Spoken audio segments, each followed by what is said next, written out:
महज 100 अफराद कत्ल हुए हैं।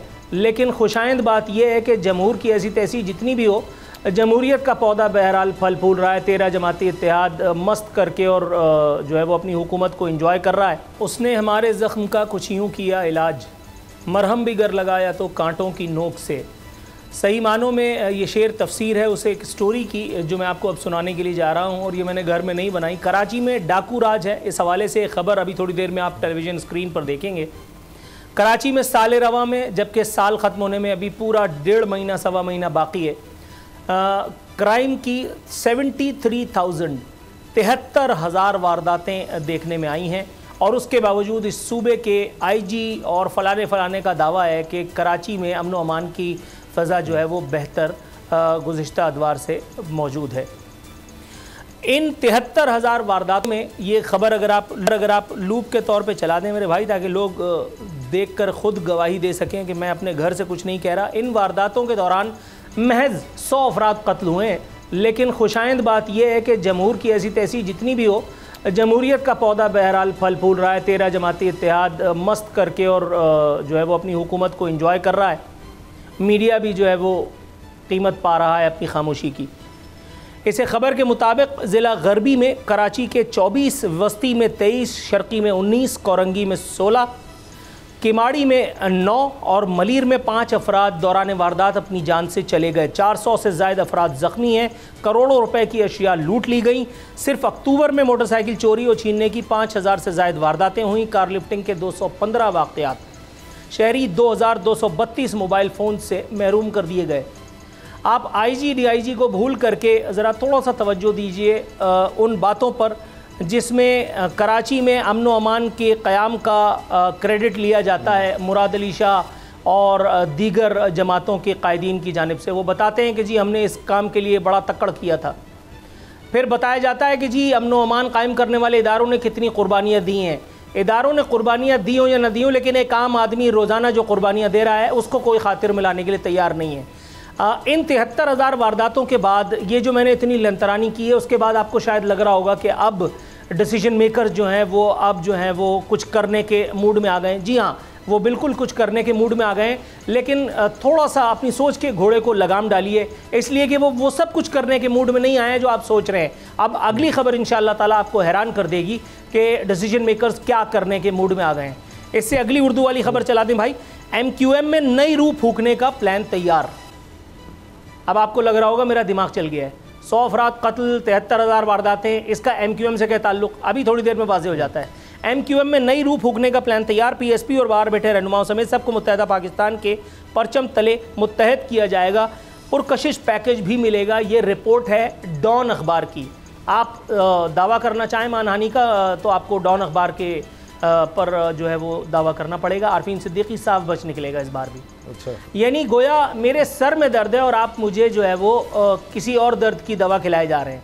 कराची जो उरूसुल बिलाद था, जो शहर का मुल्क का माशी इंजन है, कराची में अमन व अमान के क़याम के बजाय, नेशनल एक्शन प्लान जो था उसके रिवाइवल के बजाय, कोई और हिकमत अमली तय करने के बजाय फ़ैसला साजों ने ये हल निकाला है कि जी MQM के बेरोज़गारों को रोज़ी दिलवा दी जाए, ताकि वो फुदक करके और शहर में गाना गाते रहें कि जी वाकई शहर में अमन व अमान की फ़िज़ा। यहाँ अभी थोड़ी देर पहले हम एक कार्टून की बात कर रहे थे।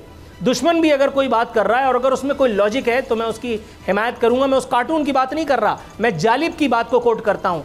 ये जो 10 करोड़ हैं, जहल का निचोड़ हैं, जालिब ने क्यों कहा था। आज जाहिलों की तादाद 24 करोड़ हो गई है। क्या आप मेरी बात को चैलेंज कर सकते हैं?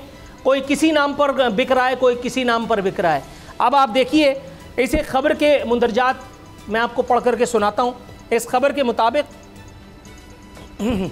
वो कुव्वत जो अप्रैल में हुकूमत की तब्दीली से कबल तक MQM को मुख्तलिफ धड़ों में तकसीम रखना चाहती थी, अब MQM के तमाम धड़ों को मुत्तहद करके कराची की सियासत में उन्हें मरकज़ी किरदार देने के लिए मुतहर्रिक हो चुकी और MQM को पीपल्स पार्टी की मदद से सिंध हुकूमत और शहरी इलाकों में अहम ओहदों में हिस्सा देने की पॉलिसी बना ली गई है। रिपोर्ट के मुताबिक गुज़िश्ता माह एस्टेब्लिशमेंट की एक सीनियर शख्सियत ने कराची का दौरा किया, जिसके दौरान उन्होंने MQM पाकिस्तान और PSP की क़यादत से अलग अलग मुलाकातें की। रिपोर्ट में PSP ज़राए के हवाले से बताया गया, जिसमें इस रिपोर्ट में उन्हें बताया गया कि इन इख्तलाफात की वजह से वो शहरी सिंध में अल्ताफ़ हुसैन के बाद पैदा होने वाला सियासी खला पुर नहीं कर सके, रिपोर्ट में पीएसपी ज़राए के हवाले से बताया गया कि उन्होंने एस्टेब्लिशमेंट की शख्सियत को अपने भरपूर ताउन का यकीन दिलाया। रिपोर्ट के मुताबिक MQM से वादा किया गया है कि इस इत्तेहाद के बाद उन्हें सिंध में इक़्तिदार में बाकायदा हिस्सा दिया जाएगा और शहरी सिंध का एहसास महरूमी कम किया जाएगा। पीपल्स पार्टी को इस बात पर राज़ी किया जाएगा कि वो सूबाई सतह पर MQM से इत्तेहाद करे और शहरी सिंध से मुताल्लिक़ कुछ वजारतें MQM को दिलाई जाएँ। 9-0 भी MQM के हवाले कर दिया जाएगा। मुत्तहदा लंदन के कुछ रहनुमाओं को जो है वो लॉन्ड्री में डाल करके उनको पाक साफ करके एक मरतबा फिर पाकिस्तान जिंदाबाद का नारा लगवा करके और जेब काटने के मिशन पर मामूर कर दिया जाएगा और उसके बाद रावी एक बार फिर चैन लिखने लगेगा।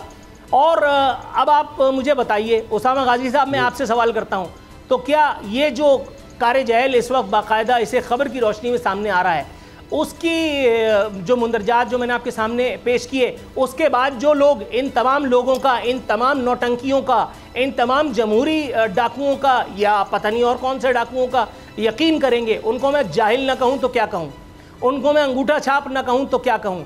और ये डाकू जिनको पता है कि ये किसी भी बहाने से, ये किसी भी ट्रक की बत्ती के पीछे लगा करके अवाम को अपने बस में कर लेंगे। आप PSP की बात करें तो मुस्तफ़ा कमाल और अनीस कायम खानी अब तक बाकायदा एक नज़रियाती रहनुमाओं के तौर पर बातें किया करते थे। इस्टेब्लिशमेंट के हवाले से भी उनकी एक वाज़ेह पॉलिसी थी, MQM और MQM के बानियान के हवाले से भी उनकी एक वाज़ेह पॉलिसी थी। ये खबर तो कुछ और बता रही है और इस खबर की अभी तक बाज़ाब्ता तौर पर तरदीद भी नहीं की गई। और क्या कोई मुझे बता सकता है कि अगर इस खबर की रोशनी में इस्टेब्लिशमेंट ने यह फैसला वाकई कर ही लिया है, इफ एट ऑल वाली बात है, तो क्या पाकिस्तान में कोई ऐसी सियासी कुव्वत मौजूद है कि जो इस्टेब्लिशमेंट की मर्जी के खिलाफ, उनकी मंशा के खिलाफ जा करके अवाम की वाकई मसीहाई का हक अदा करते हुए इस एक प्रपोजल को फाड़ करके फेंक दे? क्या कोई जमहूरी डाकू इस वक्त, क्या मुत्तहदा जो इस वक्त ख़त्म हो चुकी, मुत्तहदा के अपने गढ़ में नकब लगा दी इमरान खान और PTI ने, शाह फैसल की नशिस्त निकाल करके ले गए उनके जबड़ों से, इस वक्त तो MQM इज कम्प्लीटली फिनिश्ड। तो MQM को दोबारा ये मैंडेट दे करके कराची के अमन के साथ फुटबॉल खेलने का क्या मतलब? अगर आपको ये वीडियो पसंद आई तो सब्सक्राइब करें और बेल पर क्लिक करें। बोल ने हमेशा हक और सदाकत का साथ दिया, सच के साथ खड़ा रहा। हम हैं मिसाल अब्र, मगर इस हवा से हम डर कर सिमट ही जाएंगे, ऐसे भी हमने। बड़ी मुश्किलात, बड़े बड़े चैलेंजेस है उसकी आदत, डरा रहा है मेरी फितरत, डरा नहीं हूँ मैं, और ये ईमान की ताकत की वजह से। सहाफत पर जब भी कड़ा वक्त आया, सिर्फ बोल खड़ा रहा।